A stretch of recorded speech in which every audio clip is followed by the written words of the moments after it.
우리가 이 세상을 살아가다 보면 사실 사랑이란 단어를 엄청나게 많이 듣습니다. 자, 영화, 드라마, 책, 심지어 광고까지 주되게 다루는 주제가 뭐죠?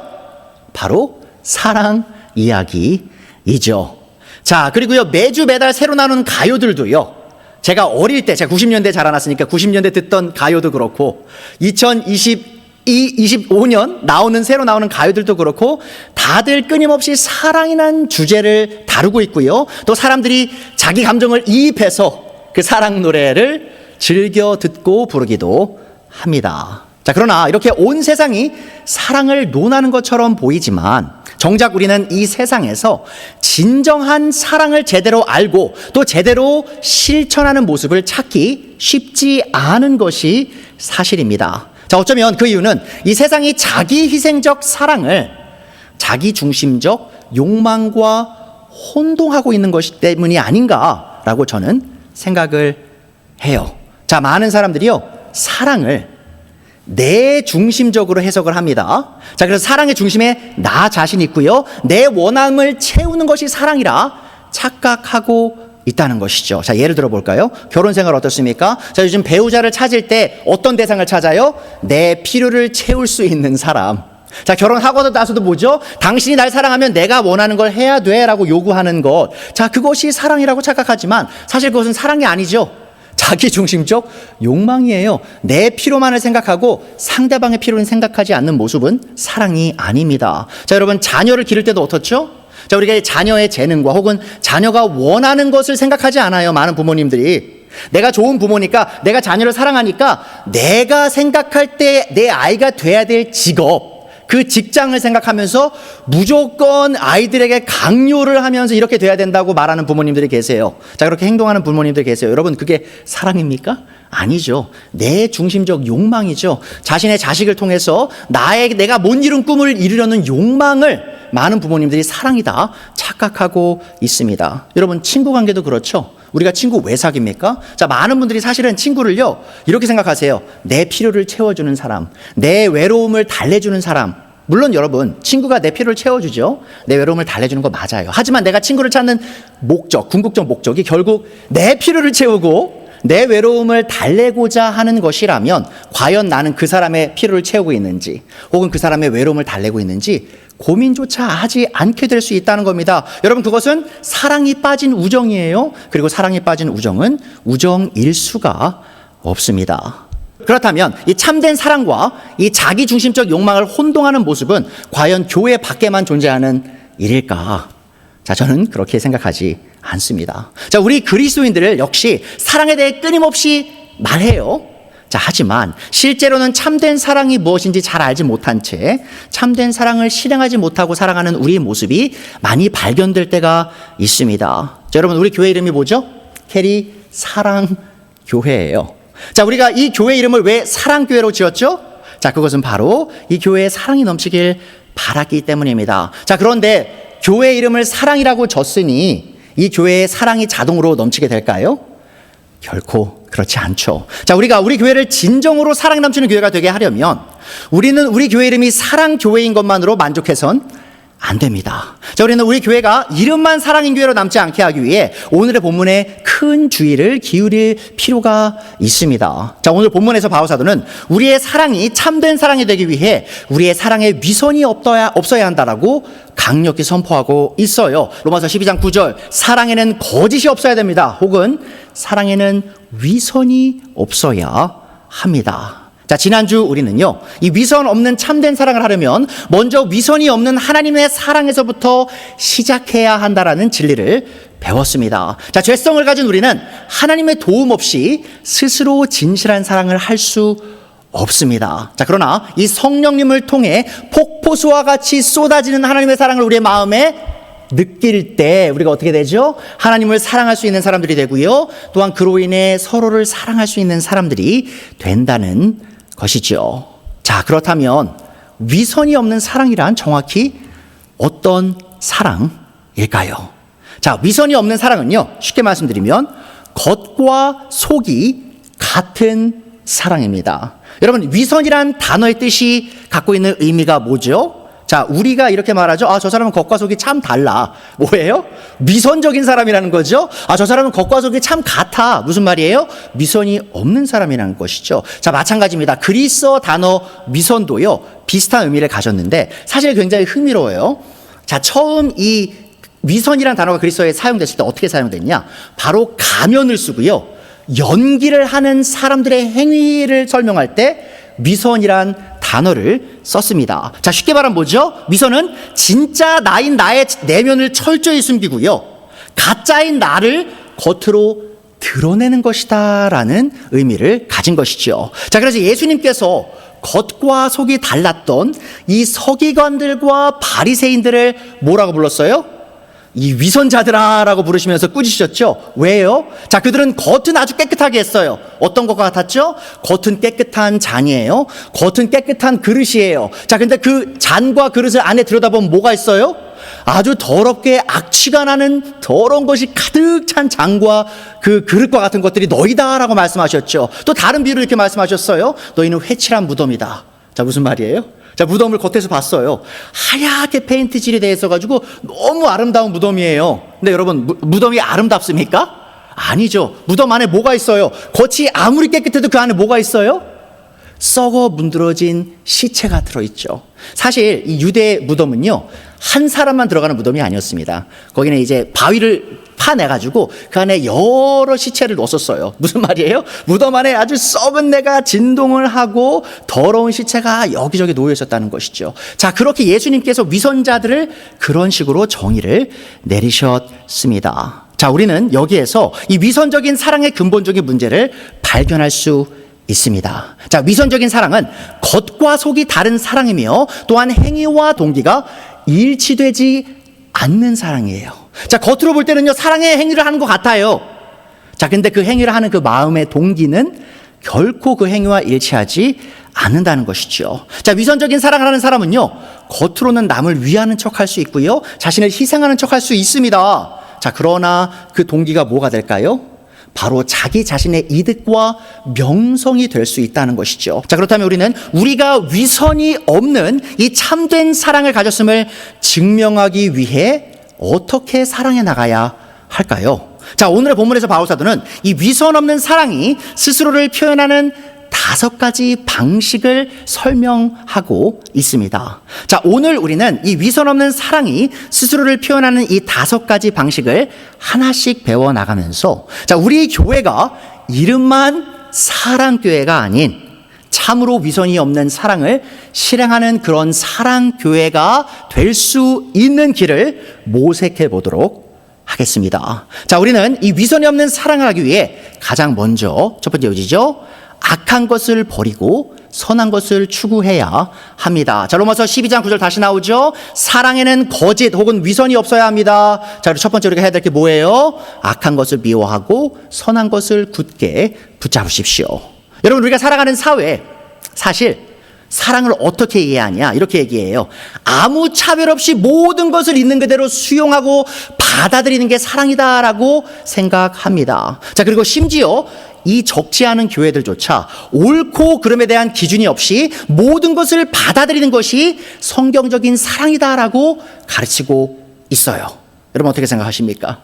요즘에 많이 보이는 슬로건이 뭐가 있죠? Love is love. 뭔 뜻이에요? 사랑은 사랑이다. 자, 많은 분들이 이 슬로건을 왜 사용해요? 바로 동성애를 옹호하고자 이 슬로건을 사용합니다. 자, 무슨 말이에요? 성경적으로 무엇이 옳고 그른지, 자, 성적인 관념이 어떤지는 중요치 않죠. 자, 내가 남자인데 남자를 사랑하는 마음이 생겼어요. 내가 여자인데 여자를 사랑하는 마음이 생겼어요. 자, 그거 사랑 아닙니까? 그 사랑 있는 그대로 받아들이는 것, 그것이 사랑이 아닙니까? 라고 심지어 많은 그리스도인들이 주장하고 있습니다. 자, 그러나 위선이 없는 참된 사랑은 모든 것을 기준 없이 다 수용하고 인정하지 않는다라고 지금 바울은 얘기하고 있어요. 자, 참된 사랑은 분별력을 갖고 악한 것을 철저히 멀리하고요, 선한 것을 굳게 붙잡습니다. 자, 쉽게 말하면 이거예요, 여러분. 참된 사랑은요, 모든 것을 다 사랑하지 않습니다. 자, 우리의 기도와 좀 다르죠? 성경적으로 참된 사랑은 모든 것을 사랑하지 않아요. 자, 되려 참된 사랑은 악한 것을 분별하고 미워합니다. 자, 왜 그럴까요? 자, 그것은 바로 모든 참된 사랑이 사랑이신 하나님에게서 왔기 때문이에요. 자, 사랑이신 하나님께서는 자신의 사랑의 대상에게 이득을 주는 선한 것을 사랑하시고요, 악영향을 끼치는 악한 것을 미워하시는 분이십니다. 자, 그래서 스가랴서 8장 17절에 이렇게 나오죠. 이웃을 해칠 생각을 서로 마음에 품지 말고 거짓으로 맹세하기를 좋아하지 말아라. 왜요? 이 모든 것은 내가 미워하는 것이다. 나 주가 말한다. 여러분, 착각하지 마시면 안 됩니다. 우리 모두 착각하면 안 돼요. 많은 분들이 하나님이 사랑이시니까 모든 걸 다 사랑하신다고 착각해요. 자, 그런가요? 아니죠. 물론 하나님 사랑하시죠. 하지만 동시에 하나님께서 미워하시는 게 있습니다. 뭐죠? 바로 우리에게 해를 끼치는 악함을 철저히 미워하신다는 것이죠. 자, 그러하기에 하나님을 사랑하는 사람은 하나님께서 세우신 선과 악의 기준을 따라 선한 것을 사랑하고 악한 것을 미워해야 하고 그렇게 합니다. 자, 그래서 아모스 선지자도 이렇게 말하죠. 5장 14절 15절이에요. 너희가 살려면 선을 구하고 악을 구하지 말아라. 너희 말대로 주 만군의 하나님이 참으로 너희와 함께 계실 것이다. 자, 행이요, 주 만군의 하나님이 남아있는 요셉의 남은 자를 불쌍히 여기실지 모르니 어떻게 하라고 해요? 악을 미워하고 선을 사랑하여라. 법정에서 올바르게 재판하여라. 자, 하나님을 따라 참된 사랑을 추구하는 우리가 악을 미워해야 하는 이유가 무엇이에요? 자, 그것은 바로 우리가 악한 것으로는 결코 우리의 사랑의 대상에게 이득을 줄 수 없음을 잘 알기 때문입니다. 자, 그래서 신학자 레온 모리스는 이 진리에 대해서 이렇게 설명을 합니다. 사랑과 감상주의는 전혀 다르다는 점을 분명히 해야 합니다. 참된 사랑은 모든 악에 대해 깊은 증오를 품습니다. 뭐라고요, 여러분?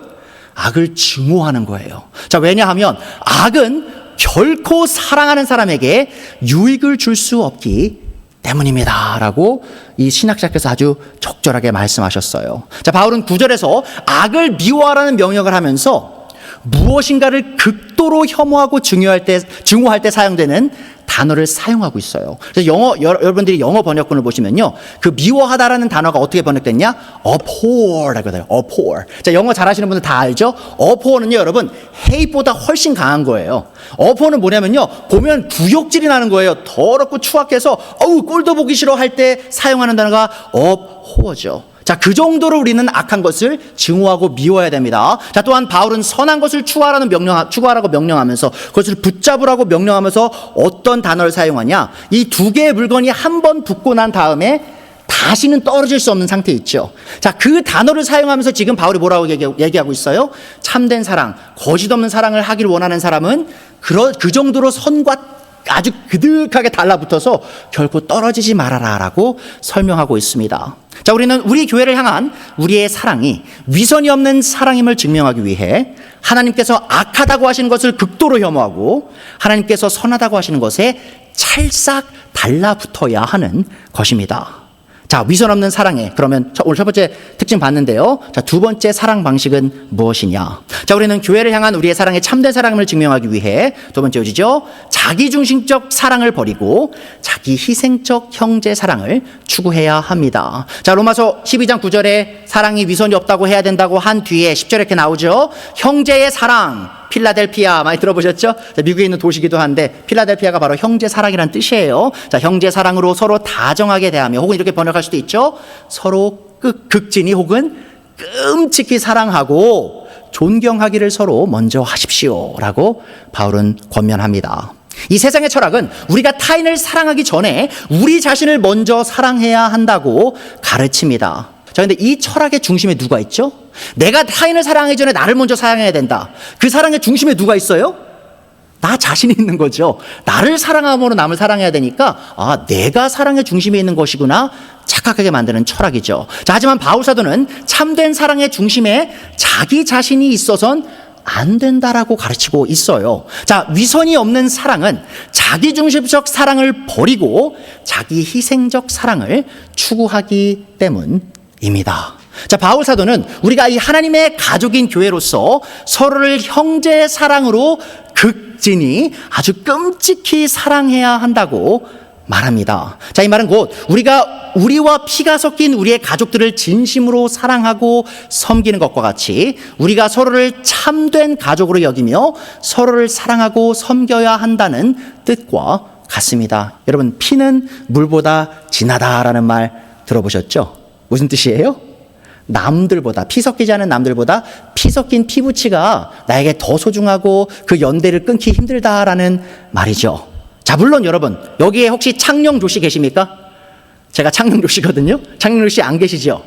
자, 무슨 말이죠? 우리 모두 다 피가 하나도 안 섞였어요. 자, 근데 여러분 아십니까?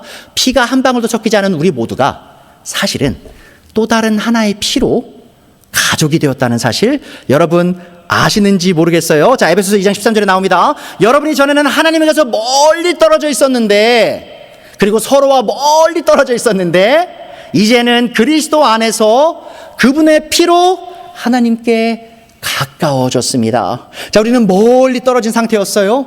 하지만 그리스도 예수님의 피로 인해 어떻게 된 거죠? 하나님의 가족으로 가까운 자리로 나오게 된 것입니다. 자, 우리 모두는 예수님의 피를 통해 서로와 아주 가까운 가족이 되었고요. 그 어떤 것도 우리를 이 한 가족으로 묶는 이 성령의 끈을 끊을 수 없게 된 것입니다. 자, 여러분은 예수님의 피로 구원에 이른 우리 모두가 서로와 얼마나 가까운 관계인지 정확히 알고 계십니까? 사실 우리가 교회 생활을 하다 보니까 이 현실의 벽에 마주해가지고 이 교회 성도들과의 관계가 이게 그렇게 중요한 것 같지 않은데라고 느끼실지도 몰라요. 자, 그런데 우리는 우리의 관계를 정확하게 이해하기 위해서요, 예수님께서 우리의 관계를 어떻게 보셨는지를 볼 필요가 있습니다. 자, 요한복음 17장에 보면요, 예수님께서 하나님 아버지께 아주 위대한 기도를 올리시는데, 자, 그 안에 예수님께서 이런 기도를 하십니다. 보세요. 17장 11절이죠. 나는 이제 더 이상 이 세상에 있지 않으나 그들, 바로 예수님의 제자들, 우리들이죠. 그들은 세상에 있습니다. 나는 아버지께로 갑니다. 거룩하신 아버지, 아버지께서 내게 주신 아버지의 이름으로 그들을 지켜주십시오. 자, 그리고 어떤 기도를 하세요? 우리가 하나인 것 같이. 여기서 말하는 우린 누구죠? 바로 하나님 아버지와 아들, 삼위일체의 그 제1위격, 2위격이신 하나님 아버지와 아들이 결코 뗄래야 뗄 수 없는 하나의 존재시죠. 자, 그것과 같이 그들도, 교회의 성도들도 하나가 되게 하여 주십시오라고 기도하셨어요. 자, 예수님의 피로 하나 된 우리는 이제 더 이상 우리 스스로의 이득과 명성을 추구하는 자기 중심적 교만을 추구할 수 없게 되었어요. 왜죠? 하나님 아버지께서 아들 예수님과 하나인 것처럼 완전한 관계죠. 가족 관계. 우리가 예수님의 피로 한 가족 관계로 들어갔기 때문입니다. 자, 그로 인해 이제 우리가 우리 가족을 먼저 섬기고 내 앞에 두는 것과 같이 이제 우리가 서로를 우리 앞에 두고 겸손히 섬겨 나가야 하는 것이 너무나 당연한 것입니다. 자, 그래서 바울은 이 로마서 12장 10절 후반부에 이렇게 말하죠. 존경하기를 서로 먼저 하십시오. 자, 지난주에도 봤었는데요. 빌립보서 2장 3절에서 5절 같은 걸 가르칩니다. 무슨 일을 하든지 경쟁심이나 허영으로 하지 말고 겸손한 마음으로 하고 자기보다 서로 남을 더 낮게, 더 높게 여기십시오라고 얘기하고 있어요. 자, 우리가 서로를 더 높게 여길 때 어떻게 하죠? 4절에 나옵니다. 여러분은 자기 일만 돌보지 말고 서로 다른 사람들의 일도 돌보아 주십시오. 여러분의 가족을 위해서 발벗고 모든 일을 다 하죠. 우리 애가 아파요. 우리 아내가 아파요. 우리 남편이 지금 뭔가 불편해요. 우리가 최선을 다해서 섬기려고 하죠. 자, 그런 것처럼 교회 성도들끼리 그 필요를 채우기 위해 서로 섬겨야 한다고 얘기하죠. 자, 그런데 왜 우리가 그렇게 해야 되죠? 근본적인 이유가 뭐죠? 5절에 나옵니다. 여러분 안에 이 마음을 품으십시오. 겸손하게 섬기는 마음이죠. 누구로부터 온 마음일까요? 그것은 곧 그리스도 예수님의 마음이기도 합니다. 자, 예수님께서 우리에게 보이신 그 본이 그러하기에 우리가 서로를 향한 그런 마음을 품어야 된다라고 바울은 얘기하고 있습니다. 자, 우리는 예수님께서 자신을 낮추셔서 십자가에서 죽기까지 하시며 우리를 섬기셨다는 사실을 기억하고 같은 마음가짐으로 서로를 섬겨 나가야 합니다. 여러분, 우리가 예수님을 뭐라고 불러요? 우리의 주시오, 왕이시오, 하나님이십니다라고 부르죠. 자, 여러분, 그분이 그런 삶을 사시고 그분이 그런 본을 남기셨다면 우리 또한 그렇게 살아가는 것이 너무나 당연하다는 것을 성경은 우리에게 가르치고 있습니다. 자, 그리고 우리는 우리가 서로를 이렇게 섬겨 나갈 때 그것이 곧 우리의 주인이신 예수님을 섬기는 것이라는 사실 또한 잊어서는 안 됩니다.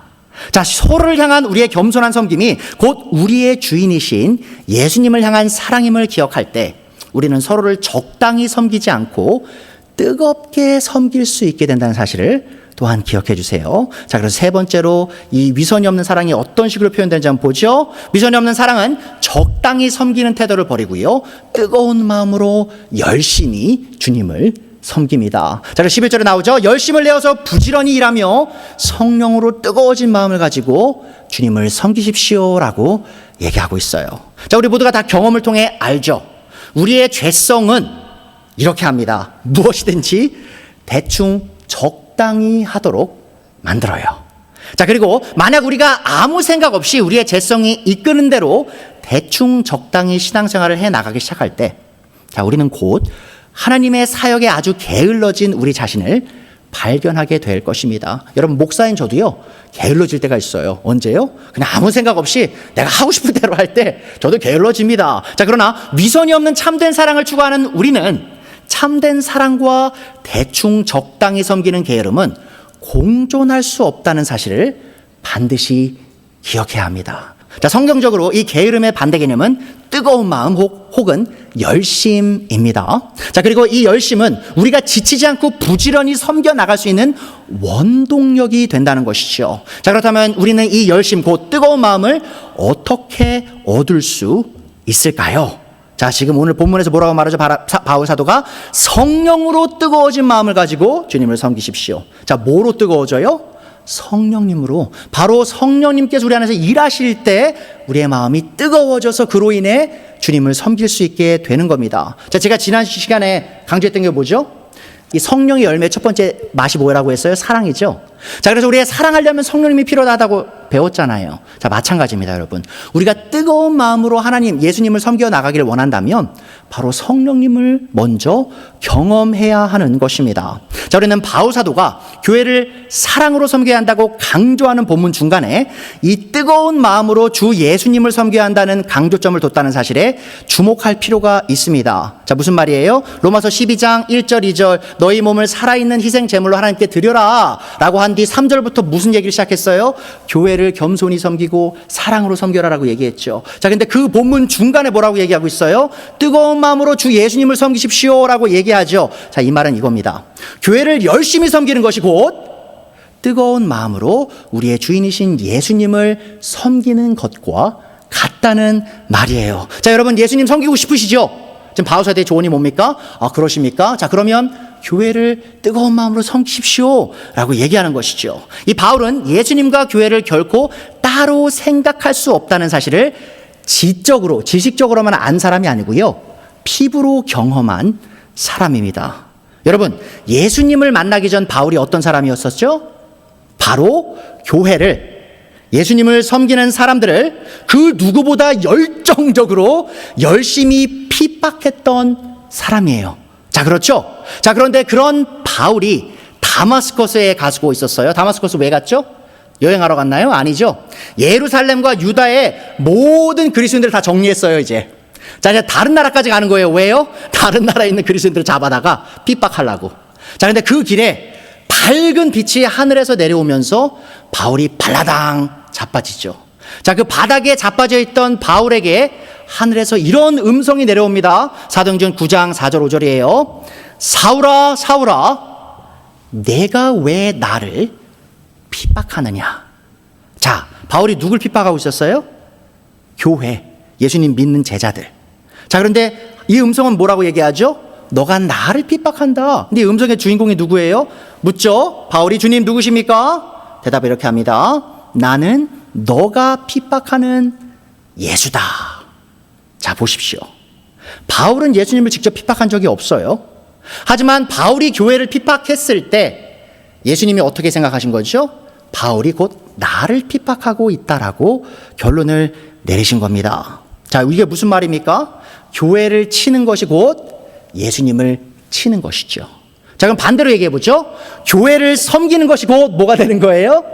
예수님을 섬기는 것이 되는 것입니다. 자, 여러분, 바울이 어떻게 누구보다 열심히 교회를 핍박하던 자에서 누구보다 열심히 교회를 섬기는 자가 될 수 있었을까요?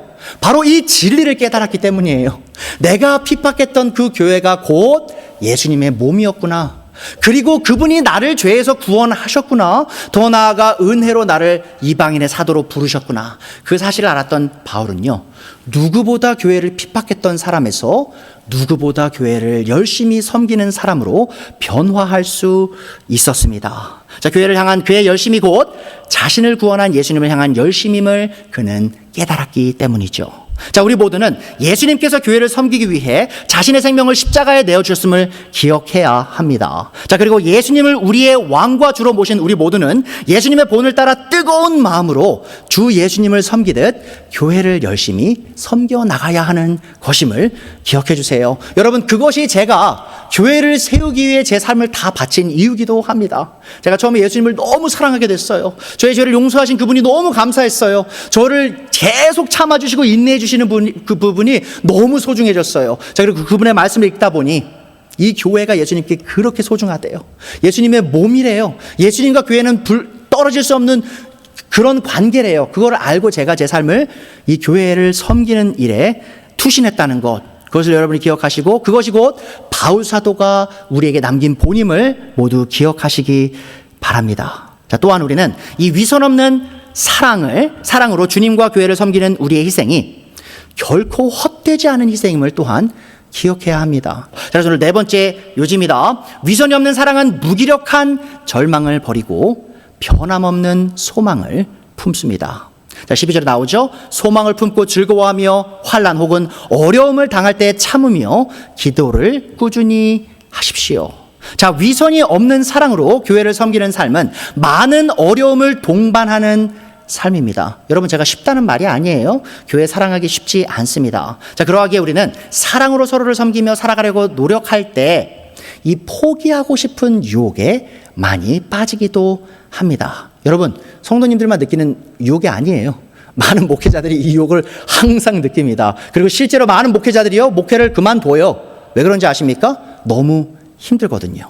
자, 우리는 요즘 젊은 세대가 절망적인 현실 앞에서 여러 가지를 쉽게 포기하는 시대를 마주하고 있습니다. 특히 젊은 분들, 저와 이제 비슷한 동년배이신 분들은 잘 아실 거예요. 우리 또래 친구들 중에 포기한 친구들이 많아요. 뭘 포기하죠?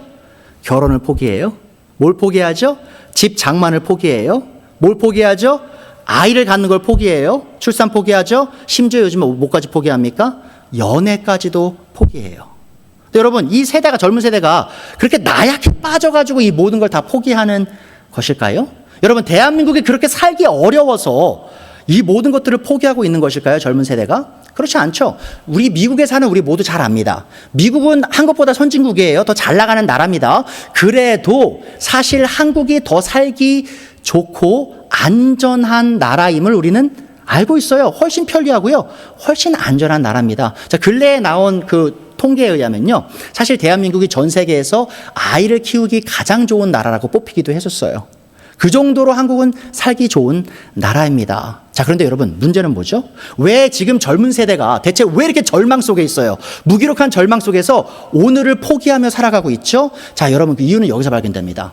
내가 아무리 노력해도요, 더 나은 미래가 보장되지 않는다는 생각 때문에 오늘을 포기하게 되는 거예요. 자, 무슨 말이냐? 저희 아버지 세대죠. 저희 아버지 어머니가 50년대생이십니다. 그러니까 저희 아버지 어머니 때에 태어나셔서 이제 살아오신 분들은요, 다들 단칸방으로 신혼살림을 시작하셨어요. 여기 계신 분들도 그런 분들도 계실지도 몰라요. 진짜 아무것도 없이 단칸방 하나로. 자, 그런데 그분들이 열심히 일하시면서 절망하지 않으실 수 있었던 이유는 뭐죠? 내가 열심히 하면 내가 열심히 한 것에 대한 보상을 받을 수 있다는 사실이 있었다는 것이죠. 자, 산업화와 함께 경제가 점점 발전하면서 대다수의 사람들이 내가 노력한 만큼 그 보상을 받을 수 있다는 거예요. 그래서 저희 아버지도 진짜로 단칸방에서 시작하셨습니다, 어머님과. 자, 그리고 지금은 이제 은퇴를 하셨지만 자기 집 잘 장만하셔서 아주 괜찮은 삶을 살아오셨다는 것이죠. 자, 그런데 요즘 세대가 문제가 뭐예요? 열심히 안 하는 건 아니죠. 열심히 해서 좋은 직장을 얻기가 너무 힘들어요. 자, 그런데 그 좋은 직장을 얻었어요. 지금 몇 살에 명퇴해야 되죠? 요즘 명태 나이가 몇 살인지 아십니까? 40대 중반이에요. 50대까지 일하면 엄청 운이 좋은 겁니다. 40대에 명퇴를 해요. 자, 그리고 평생을 돈을 벌어도 수도권에 집 한 채 살 수 있나요? 살 수 없죠. 자, 그래서 이런 여러 가지 문제들, 미래에 대한 보장이 없다는 사실 때문에 많은 젊은이들이 많은 것들을 포기하게 된다는 것이죠. 자, 그런데 여러분, 우리가 그러면 교회를 섬겨나가서 오는 어려움, 이것이 올 때 왜 무기력하게 절망하고 포기하지 않아도 됩니까? 자, 한국 젊은이들은요, 미래에 대한 불안정 때문에 포기하죠. 자, 그런데 우리가 교회를 섬기면서 기억해야 될 사실이 뭔지 아십니까?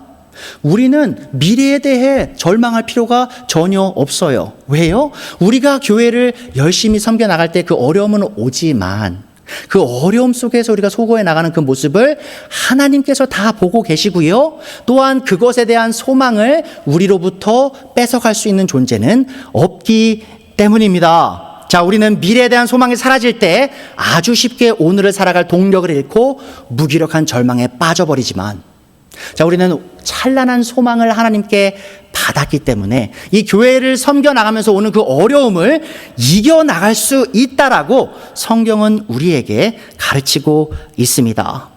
자, 우리는 이 지금의 어렵고 힘든 이 자기 희생적 섬김이 결코 헛되지 않으며 찬란한 미래의 영광을 이룰 것이란 소망을 가진 사람들입니다. 자, 하나님께서 약속하신 이 소망으로 인해 우리는 기쁨과 인내로 주님과 교회를 더욱 풍성히 섬겨나갈 수 있다는 사실을 기억해 주세요. 자, 그것이 바로 바울 사도가 우리에게 주는 격려이기도 합니다. 자, 고린도전서 15장 58절. 고린도전서 15장에서 바울이 부활에 관한 얘기를 한 뒤에 마지막에 이런 격려를 줍니다. 자, 그러므로 나의 사랑하는 형제자매 여러분, 굳게 서서 흔들리지 말고 더욱 뭘 많이 하래요? 주님의 일을 더욱 풍성히 하십시오. 무슨 말이에요? 교회를 더욱더 풍성히 섬기십시오. 주님을 더욱더 풍성히 섬기십시오. 왜요? 여러분이 아는 대로 여러분의 수고가 주님 안에서 헛되지 않기 때문입니다. 여러분, 여러분의 섬김이요, 지금 당장 열매를 맺지 않을지도 몰라요. 여러분, 제가 교회를 지금 세우고 있잖아요. 이 교회를 개척하는 게요, 당장 이 땅에서 열매가 나지 않을지도 몰라요. 자, 그런데 제가 이 섬기는 이 섬김이 그러면 지금 낭비된 건가요?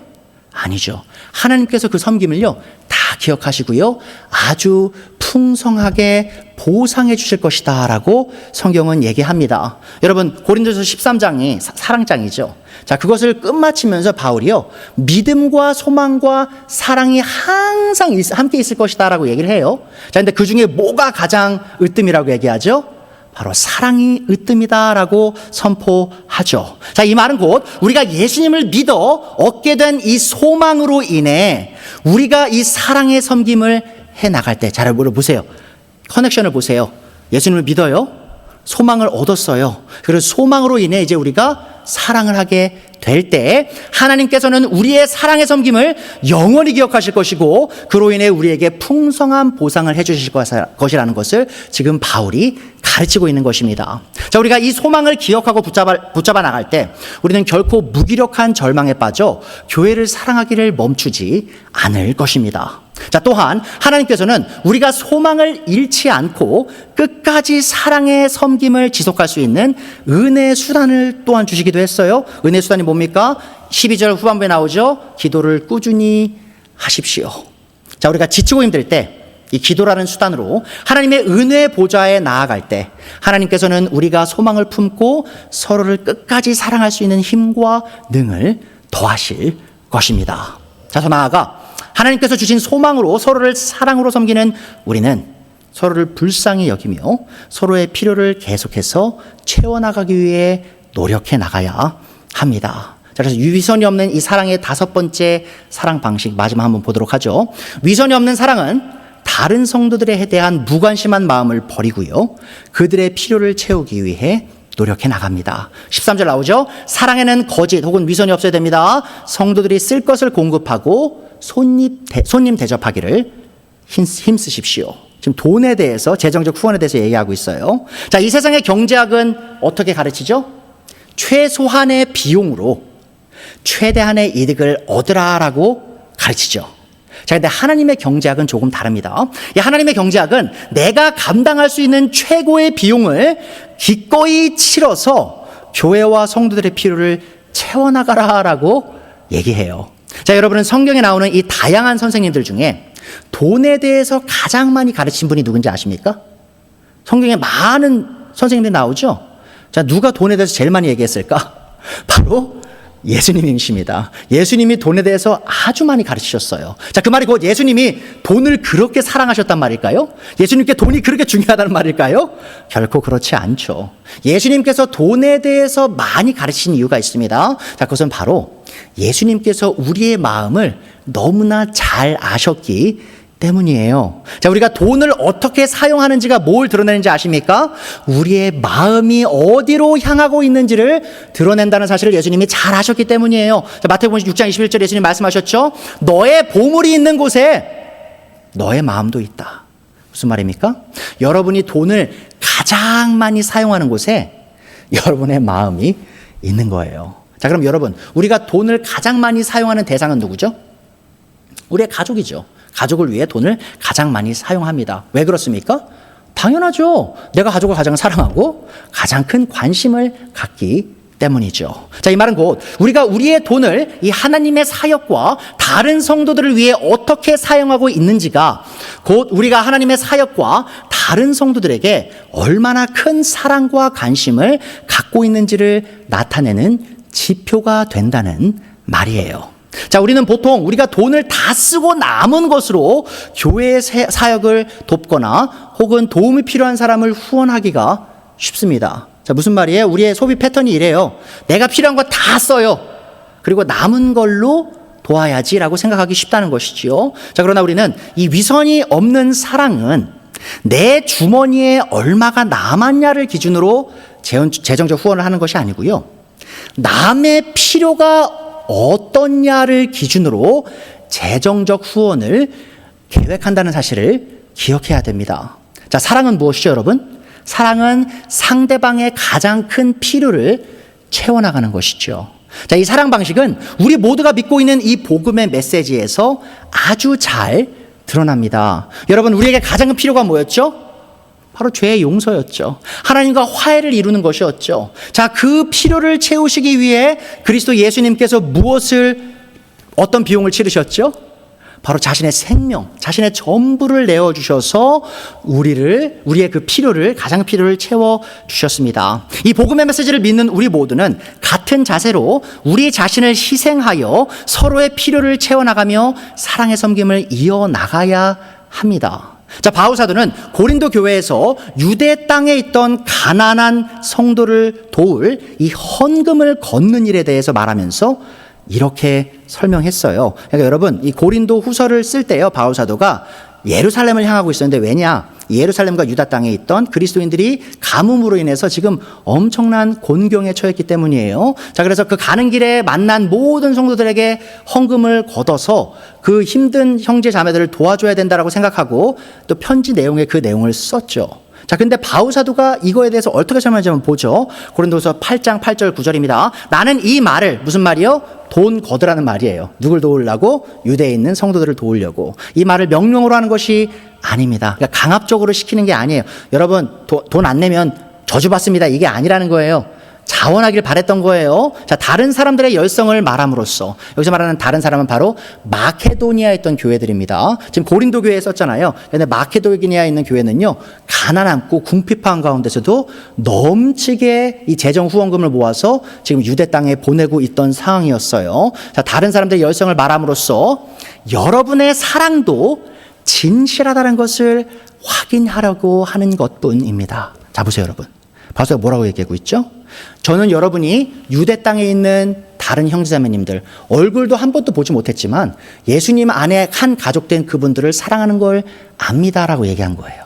자, 그리고 여러분이 그들을 사랑하는 걸 아는데, 자, 그럼 그 사랑을 증명하십시오라고 얘기한 거예요. 어떻게 해요? 바로 여러분의 그 재정 후원을 통해 그들을 향한 여러분의 사랑이 진실함을 증명하십시오라고 얘기하는 거죠. 자, 9절이죠. 여러분은 우리 주 예수 그리스도의 은혜를 알고 있습니다. 그리스도께서는 부요하나 여러분을 위하여 가난하게 되셨습니다. 자, 그것은 그의 가난으로 여러분을 부요하게 하시려는 것입니다. 다시 한번 복음을 얘기하는 거예요. 여러분, 모든 것을 소유하신 그 영광 가운데 계신 하나님이셨던 예수님이 대체 왜 말 구유에 놓이시면서 그 비참한 출생을 감당하셨나요? 예수님이 태어나신 집안이 어떤 집안이었어요? 아주 휘황찬란한 집에서 종들 거느리면서 아주 편하게 사는 집에 태어나셨나요? 아니죠. 요셉과 마리아는 정말 가난한 자들이었어요. 그곳에 태어나서 힘들게 가난 속에서 자라나신 분이 예수님이시죠. 예수님이 그 일을 왜 하셨습니까? 왜 가난한 분이 되셨어요? 그 부유하신 분이 우리를 부유하게 하려고. 지금 그 얘기를 하는 겁니다. 바울 사도가. 고린도 성도들, 당신들 하나님에게 큰 사랑 받았죠? 예수님에게 큰 사랑 받았죠. 자, 그로 인해 유대 땅에 있는 성도들을 사랑하시죠? 그럼 여러분의 그 사랑을 예수님께서 여러분을 위해 스스로 가난하신 것처럼 여러분의 그 재정적 희생으로 여러분의 그 사랑을 증명하십시오라고 얘기하는 것이죠. 자, 여러분, 제가 지금 헌금과 재정 후원에 대해서 얘기하니까 오해하실까봐 정확히 한 번 더 말씀드릴게요. 자, 여러분, 하나님께서는 우리가 없는 돈으로 우리의 분에 넘치는 그 희생을 하길 원하지 않으시는 분임을 기억해 주세요. 자, 많은 분들이 착각해요. 교회 재정 도와야 돼요. 사역 도와야 돼요. 다른 성도 도와야 돼요. 그러면 대출을 받고 내가 가족 먹일 돈도 없는데 그냥 돈을 끌어다 도와줘야 된다고 착각하시는 분들이 있는데 그렇지 않습니다. 성경에는요, 아주 정확히 나와요. 고린도서 8장 12절이죠. 기쁜 마음으로 각자의 형편에 맞게 재정 후원을 하면 하나님께서는 그것을 기쁘게 받으실 것입니다. 자, 교회 사역을 위해 불쌍한 사람을 돕기 위해 어려움 속에 있는 형제매를 돕기 위해 돈을 쓰는 돈, 그 재정으로 하는 것이 지금 누가 기쁘게 받으세요? 하나님이 받으시죠. 자, 근데 어떤 제한선 안에서 내가 할 수 있는 제한선 안에서 하는 거죠. 자, 하나님께서는 없는 것까지 바치는 것을 바라지 않으십니다. 그러니까 여러분 오해하지 마세요. 나를 희생해서 남을 돕는다는 말이 내가 할 수 없는 것을 요구한다는 게 아니고요. 여러분의 능력 안에서 최선을 다해 어려움 속에 있는 형제 자매님들을 금전적으로 돕고 하나님의 사역을 도울 수 있어야 한다고 성경은 얘기합니다. 자, 오늘 말씀을 정리하고자 합니다. 자, 오늘 우리는 위선이 없는 참된 사랑의 5가지 사랑 방식을 공부했습니다. 첫 번째 뭐였죠? 위선이 없는 사랑은 악을 미워하고 선을 붙듭니다. 자, 두 번째로요. 위선이 없는 사랑은 자기중심적 태도를 버리고요. 서로를 가족처럼 희생적으로 사랑합니다. 세 번째로요. 위선이 없는 사랑은 게으름을 떨치고 성령님의 도우심으로 열심히 주님을 섬깁니다. 그러니까 주님을 섬기듯 교회를 섬기는 것이죠. 자, 네 번째로요. 위선이 없는 사랑은 미래의 소망으로 인해 현재의 섬김의 수고를 마다하지 않습니다. 자, 마지막으로요. 위선이 없는 사랑은 자신의 재정까지도 기쁨으로 내어놓아 서로의 필요를 채우는 사랑입니다.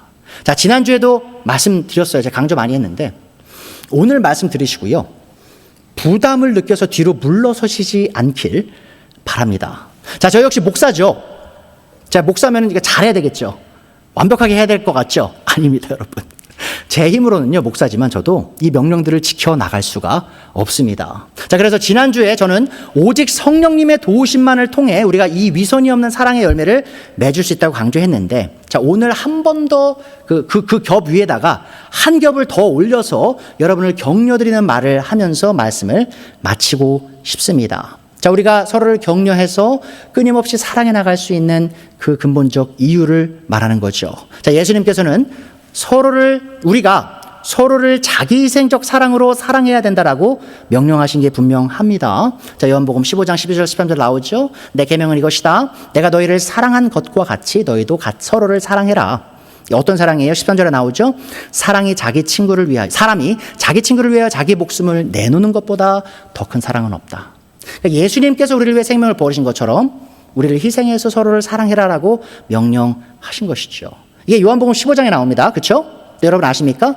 이 정말 지키기 힘든 이 명령을 주시기 바로 직전에 예수님께서 이 일을 우리가 어떻게 감당할 수 있는지에 대한 힌트를 넣어주셨어요. 자, 12절이었는데 5절로 한번 가보죠. 올라가서 예수님이 이렇게 말씀하십니다. 나는 포도나무요 너희는 가지다. 사람이 내 안에 머물고 있고 내가 그 안에 머물러 있으면 그는 많은 열매를 맺는다. 자, 그리고요. 너희는 나를 떠나서는 아무것도 할 수 없다. 자, 뭐죠? 예수님이 포도나무시고요. 우리가 그 포도나무에 붙어 있는 가지래요. 그래서 예수님 안에 잘 붙어 있으면 가지에서 뭐가 나와요? 시간이 지나면 열매가 나오죠. 지금 그 말씀을 하시는 겁니다. 그래서 너희가 나로부터 떨어져 나가면, 가지가 떨어져 나가면 어떻게 돼요? 어떤 열매도 못 맺죠. 하지만 그 가지가 포도나무에 붙어 있으면 열매를 맺죠. 지금 그 말씀을 하시는 거예요. 자, 그리스도 밖에서는 우리는 아무 열매도 맺을 수가 없어요. 하지만 그리스도께서 도우실 때, 우리가 그리스도에 가까이 붙어 있을 때 우리는 열매를 맺을 수 있어요. 어떤 열매죠? 바로 사랑의 열매죠.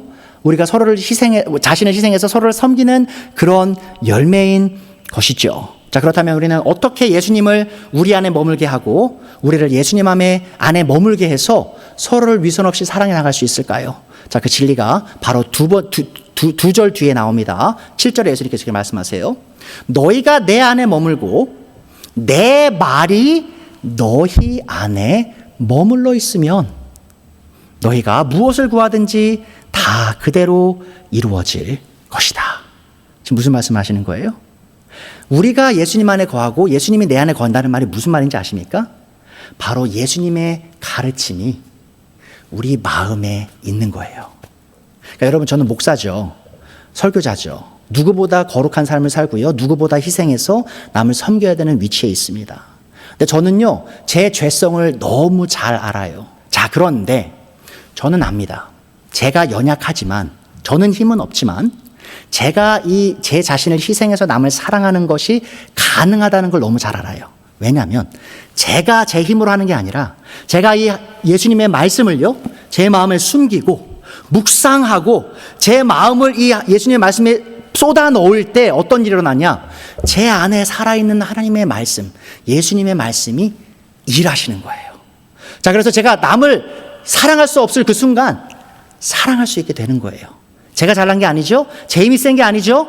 바로 하나님의 그 말씀이 그 일을 제 안에서 이루신다는 겁니다. 근데 사실 제가 지난주에 말씀드렸던 그 성령님으로 충만한 거, 성령님의 도우심으로 사랑의 열매 맺는 것과 이게 사실 일맥상통하는 얘기인데 시간 관계상 다 설명드릴 수는 없지만 여러분이 성령님으로 충만할 수 있는 유일한 길이 뭔지 아십니까? 많은 분들이 기도라고 착각하세요. 여러분, 아닙니다.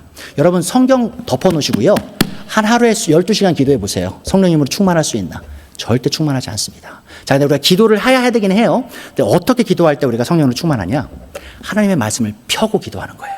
하나님의 말씀을 내 안에 꾸역꾸역 담아 나가면서 그 진리를 하나님께 다시 기도로서 올려드릴 때 어떤 일이 벌어지죠? 바로 성령님이 내 안에서 풍성해지게 됩니다. 자, 그로 인해 그 열매, 사랑의 열매, 바로 하나님의 말씀, 예수님의 말씀이 이루시는 그 사랑의 열매가 내 삶에서 맺혀 나가게 된다는 것이죠. 예수님의 말씀이 우리 안에 깊이 뿌리 내리면 내릴수록 우리는 예수님께서 주시는 힘으로 서로 사랑하라는 명령을 실천할 수 있게 되는 것입니다. 자, 그러므로 우리 모두 매일 성경 말씀을 가까이 하면서 예수님 안에 거하는 삶을 더욱 추구해 나갔으면 좋겠어요. 자, 그럴 때 우리 캐리사랑교회는 교회 이름만 사랑이 아니고요, 진정으로 위선 없는 참된 사랑을 실천하여 서로를 사랑하는 믿음의 공동체가 될 수 있을 것입니다.